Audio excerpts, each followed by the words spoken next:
জীবনে যত আপনি মানিয়ে নেবেন সবাই তত আপনাকে চাপিয়ে দিবে।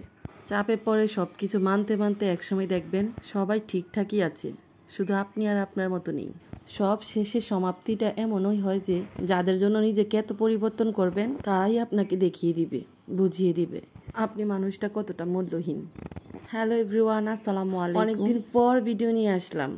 এতটা অলস হয়ে গিয়েছি, ভিডিও করতে করতে মোবাইল একদম ফুল হয়ে গিয়েছে, কিন্তু ভয়েস দিতে ইচ্ছে করছে না। আসলে এই আলসেমিটা, এই পেজের প্রতি ভালোবাসাটা কমে যাওয়ার কারণ কি জানেন? সবচেয়ে বড় কারণ হচ্ছে একতরফা ভালোবাসা। আমি শুধু আমার পেজকে ভালোই বেসে যাচ্ছি, কিন্তু বিনিময়ে কিছুই পাচ্ছি না। ভালোবাসার বিনিময়ে তো ভালোবাসা পেতে হয়, তাই না? একতরফা ভালোবাসা আর কতদিন বলেন তো? একতরফা ভালোবাসতে বাসতে জীবনের অর্ধেকটা সময় পার করে দিয়েছি। এখন মনে হচ্ছে যে সময়গুলো পার করেছি সেই সময়গুলোই মূল্যহীন। আসলে ভালোবাসার বিনিময়ে যে ভালোবাসা দিতে হয় সেটা আজকাল মানুষই ভুলে গিয়েছে। আর পেজ কী করবে? পেজের দোষ দিয়ে কি লাভ আছে? এই জন্য এখন মনে হয় যে যেই সময়টাতে পেজে ভিডিও দিব, পেজে সময় দিব, সেই সময়টাতে অন্য একটা কাজ করলে কাজে দিবে। সবসময় শুনেছি ধৈর্য ধরলে নাকি ধৈর্যের ফল পাওয়া যায়। এর মধ্যেও কিন্তু আছে। সেই কিন্তুটা হচ্ছে যে জায়গায় আপনার কোনো মূল্য থাকবে না, যেই জায়গায় আপনার কথার কোনো দাম থাকবে না, যে জায়গায় প্রতিনিয়ত একতরফা যুদ্ধ করে যাবেন আপনি, যে জায়গায় আপনার প্রতি কোনো মায়া টান ভালোবাসা কোনো কিছুই থাকবে না, যা থাকবে লোক দেখানো আর মিথ্যা। সেই জায়গায় আপনি যতই ধৈর্য ধরেন না কেন, ফলাফল কিন্তু জিরোই হবে। তাই ধৈর্য ধরার আগে জায়গা বুঝে ধৈর্য ধরতে হয়, তাহলে ধৈর্যের ফল কিন্তু আপনি অবশ্যই পাবেন। যাই হোক, কথাগুলো শুধু পেজের জন্য আসে নাই, কথাগুলো নিজের অন্তর থেকে এসেছে।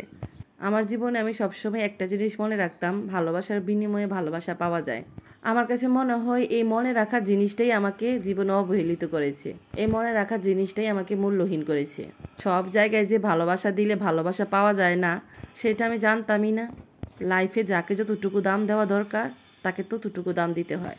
আবার কিছু করতে যাবেন তাহলেই কিন্তু ধরা খাবেন। যাই হোক, এই ভিডিওটা হচ্ছে ফ্রাইডের ভিডিও, মানে বাঙালিদের ছুটির দিন।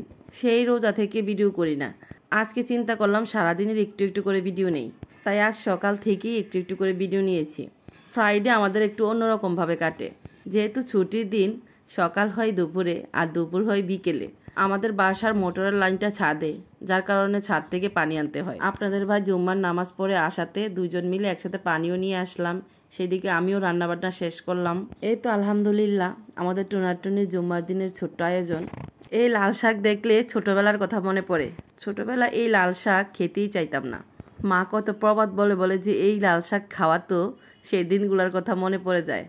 আসলে শৈশব কখনো মুছে যায় না, শৈশব সবার অন্তরে থাকে। শৈশবটা কখনো ভুলে যায় না, সারা জীবন এই শৈশবের স্মৃতি বুকে রেখে সামনে এগিয়ে যায়।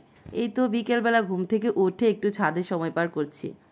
ছাদে অনেক ঠান্ডা বাতাস ছিল, ওয়েদারটাও খুব ভালো ছিল, সাথে চাঁদ সূর্য একসাথে ছিল। সবকিছু মিলিয়ে দিনটা আলহামদুলিল্লাহ অনেক ভালো কেটেছে।